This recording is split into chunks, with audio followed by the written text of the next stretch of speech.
Let's once more from the top, boys. Welcome to Bonehead Weekly Fun Size.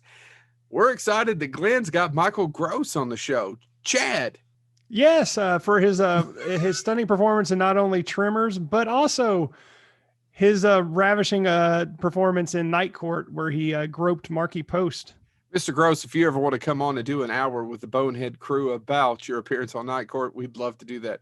Actually, we'll talk about other things, but that's where we're going to start at. What we've decided to do for you is not talk about Tremors, but our favorite movies that have big-ass worms in them. I'm going to go... Wait, real quick.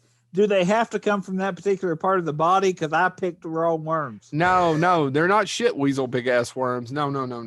Just worms that happen to be large. Creature features that have worms in them. Let's go with that. I'm going to go with Ken Russell's underrated Lair of the White Worm. If you've never heard of it, that's kind of sad, but it's not really a particular great movie. It does, however, have a young Peter Capaldi and Hugh Grant in it. It's based on a Bram Stoker short story that I've actually never read. It was written and directed by Ken Russell. Ken Russell, if you don't know, you should know who that is. I'm not going to take the time to explain it. It's about an estate, this worm vampire thing. It's anti-religious. Check it out. Lair of the White Worm. It's got some cool visuals. It's an uneven movie, but it's a lot of fun. It's from 1988. I think I'll take your advice from earlier, Chad, and I'll just do the twofer of both varieties of sandworms. You've got your Saturn-dwelling sandworms from Beetlejuice. On Saturn. Yes, where they hang out on Saturn. I don't know why. Maybe that's where they're native to. But then nobody ever explains it either in the movie. It's never even remotely explained. They don't have to. I know, but think about it. It's the experience, Joe. Oh, fuck you. Keep going. And then in 1965, we have the earlier sandworms created by Frank Herbert for Dune.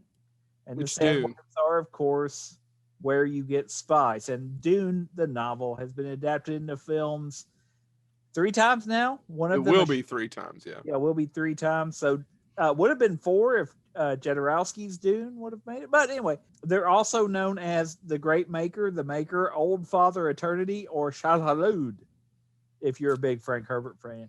So there are multiple sandworms. One will get you in the afterlife. One will get you if you go hunting spice. We're not sure how that affects the Spice Girls. Go, Joe. That would be Chad. I done went, but I could go again. Let's talk about Ken Russell's Lair of the White Worm. Try to do it better.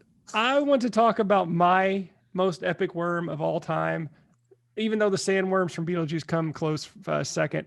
I want to talk about Jeff, the giant subway worm from Men in Black 2.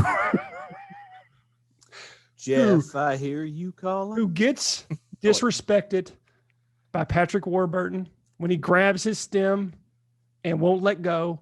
And that just sends Jeff on a rampage, eating all the subways in New York. And how did New York recover from Jeff? I gotta be honest. They never explained that in the movie. How did they fix the subway stations that Jeff just devoured? It isn't explained, people. And that is the biggest injustice of Hollywood. It wasn't about the experience that day, folks. I don't even remember that part of the movie. It's the beginning of the movie. Men in Black 2 is so forgettable. I have no recollection. All I remember is Patrick Warburton crying before he gets zapped. That's because he just got pulled away by a giant subway worm named Jeff. You're welcome, Australia. That's our favorite worm films. How the worm turns. Feel free to come on the show anytime, Mr. Gross. Thank you. I don't think we sold ourselves well. I don't think we sold ourselves worth a shit.